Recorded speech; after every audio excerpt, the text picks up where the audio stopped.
So hello बच्चों, here is the question. Divide a line segment of length 14 cm internally in the ratio 2:5. Also justify your construction. तो इस question में हम लोगों को एक 14 सेंटीमीटर का लाइन कंस्ट्रक्ट करना और उसको 2:5 के रेशियो में डिवाइड करना है और फिर अपने कंस्ट्रक्शन को जस्टिफाई भी करना है. ठीक है. सो हमारा की कॉन्सेप्ट यहाँ पे क्या हो जाएगा? तो आर की concept will be division of line segment, division of line segment in the given ratio. Okay, in the given ratio. So इसको हम लोग पहले एक बार स्कीमेटिकली रफ में बना करके देख लेते हैं और फिर मैं फ्रेश डायग्राम के साथ में पॉइंट्स ऑफ कंस्ट्रक्शन के साथ देखेंगे. तो हम लोग यहाँ पे क्या करेंगे? सबसे पहले एक लाइन सेगमेंट 9 सेंटीमीटर का हम लोग ड्रॉ करेंगे. यहाँ पे 14 सेंटीमीटर का यहाँ पे हम लोग ड्रॉ करेंगे. क्वेश्चन में जितना दिया हुआ है 14 centimetre, AB is equal to 14. और यहाँ से अब हम लोग पॉइंट A या पॉइंट B कहीं से भी एक एक्यूट एंगल ड्रॉ कर लेते हैं. लेटेस्ट से हम लोग पॉइंट A से ही करते हैं. ये एंगल ABC मान लेते हैं इधर. ठीक है. तो अब नेक्स्ट स्टेप हमारा क्या होगा? तो जब भी हम लोगों को किसी लाइन को किसी गिवन रेशियो में डिवाइड करना है, लेट अस सपोज m/n के रेशियो में डिवाइड करना है, तो सारा स्टेप हमारा सेम रहेगा. पहले तो उस लाइन को ड्रॉ करेंगे और फिर एक एक्यूट एंगल हम लोग ड्रॉ करेंगे. पर एक्यूट एंगल में अब हम लोगों को नेक्स्ट स्टेप में इक्वल पॉइंट्स लेना पड़ेगा, इक्वल पार्ट्स में डिवाइड करना पड़ेगा उस एक्यूट एंगल को. तो वो हम लोग कितना मिनिमम कितना इक्वल पॉइंट्स लेंगे? तो वो होगा m+n के इक्वल. तो यहाँ पे हम लोगों को इस लाइन सेगमेंट को 2:5 के रेशियो में डिवाइड करना है. तो मिनिमम पॉइंट्स हम लोगों को इक्वल पॉइंट्स जो लेना है वो कितना है? लेना है 5 + 2 दैट इज 7. तो 7 इक्वल पार्ट्स में हम लोगों को इस AC को डिवाइड करना पड़ेगा. तो लेट अस डू दैट. तो ये कितना हो जाएगा? A1 A1 A2 A2 A3 A3 A4 A4 A5 A5 A6 A6 A7. ठीक है. सो ये हमारे पास हो गया 7 इक्वल पार्ट्स में हम लोगों ने इसको डिवाइड कर दिया. अब 7th मतलब जो ये लास्ट वाला पार्ट है A7, इसको हम लोग B पॉइंट से ज्वाइन करेंगे. ठीक है. और रेशियो हमारा है 2:5. तो सेकंड वाला पार्ट जो है ये AC का, वहाँ से हम लोग एक पैरेलल लाइन ड्रॉ करेंगे BC के पैरेलल में और उसको अलाउ करेंगे AB को कट करे एट पॉइंट D. इस पॉइंट को हम लोग मान लेते हैं D. तो ये वाला पार्ट कितना हो गया? यहाँ पे जो A से लेकर के A2 तक पार्ट है ये हो गया 2, और A2 से लेकर के A7 वाला पार्ट है वो कितना हो गया? वो हो गया 7, सॉरी वो हो गया 5. ओके. सो ये 2:5 के रेशियो में डिवाइड कर रहा है ये AC लाइन को. सिमिलरली ये AB को भी 2:5 के रेशियो में डिवाइड करेगा. AD/DB will be equal to 2:5. Okay. So let's see. और हम लोग जस्टिफाई भी करेंगे इसको आगे. तो हम लोग फ्रेश फिगर में देख लेते हैं कि हम लोग किस तरह से करेंगे. तो हम लोगों ने भी यहाँ पे वही किया है.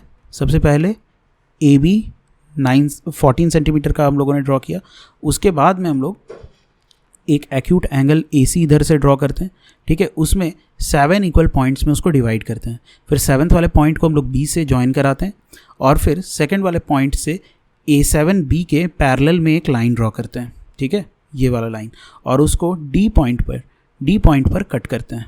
AB के D पॉइंट पे कट करते हैं. Okay. So let's see it's step of construction. इसका स्टेप ऑफ कंस्ट्रक्शन हम लोग देखते हैं. सबसे पहले AB is equal to 14 centimetre हम लोग ड्रॉ करेंगे. उसके बाद में एक acute angle BAC point A से ड्रॉ करेंगे. फिर उसमें 7 इक्वल पॉइंट्स उसमें मार्क करेंगे और फिर 7th वाले पॉइंट को A7 को B से ज्वाइन कराएंगे और फिर A7B के पैरेलल में एक लाइन ड्रॉ करेंगे A2 पॉइंट से और उसको D पॉइंट पर कट कराएंगे AB के. ठीक है. सो अब हम लोग इसका जस्टिफिकेशन देख लेते हैं कि किस तरह से होगा. सो जस्टिफिकेशन में हम लोगों को क्या प्रूव करना होता है? यही कि हमारा लाइन जो है वो गिवन रेशियो में डिवाइडेड है. So we have to prove that कि AD/DB इज इक्वल टू 2/5. 2:5 के ही रेशियो में डिवाइड कर रहा है ना. ठीक है. हम लोग उसको करते हैं.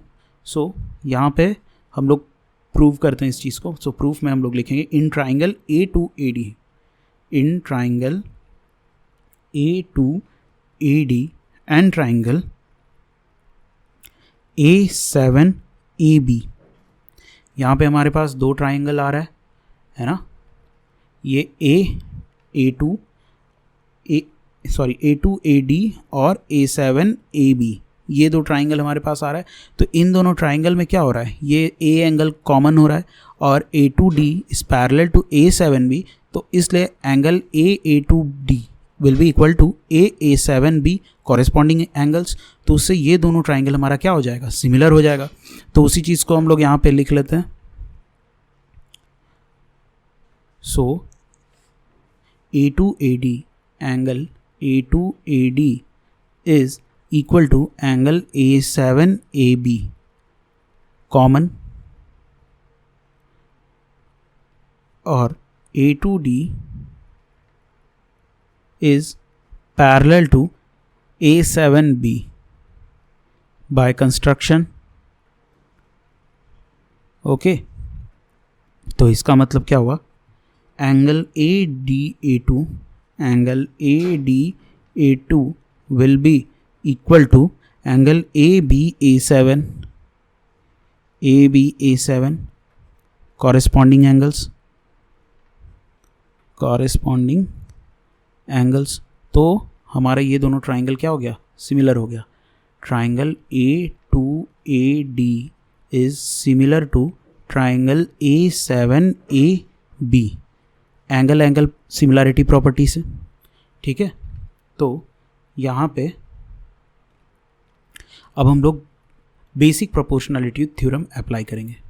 बाय बेसिक प्रोपोर्शनैलिटी थ्योरम, तो जब सिमिलर ट्राइंगल में हम लोग यहाँ पे बेसिक प्रोपोर्शनैलिटी थ्योरम अप्लाई कर रहे हैं तो क्या हो जाएगा, ये A2 upon A2A7 will be equal to AD upon DB, ठीक है। कितना हो जाएगा, A2 upon A2A7 that will be equal to AD upon DB। तो ये A2 कितना की इक्वल है, A2 जो है वो 2 पार्ट्स में डिवाइड कर रहा है और A2A7 जो है वो 5 पार्ट्स में डिवाइड कर रहा है।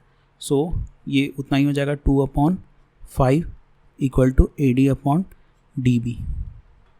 सो ये हमारे पास यही हम लोगों को प्रूव करना था और हम लोगों ने प्रूव कर लिया। So this is how will justify our construction. So this is our final answer. I hope you understood it very well. Thank you and all the very best.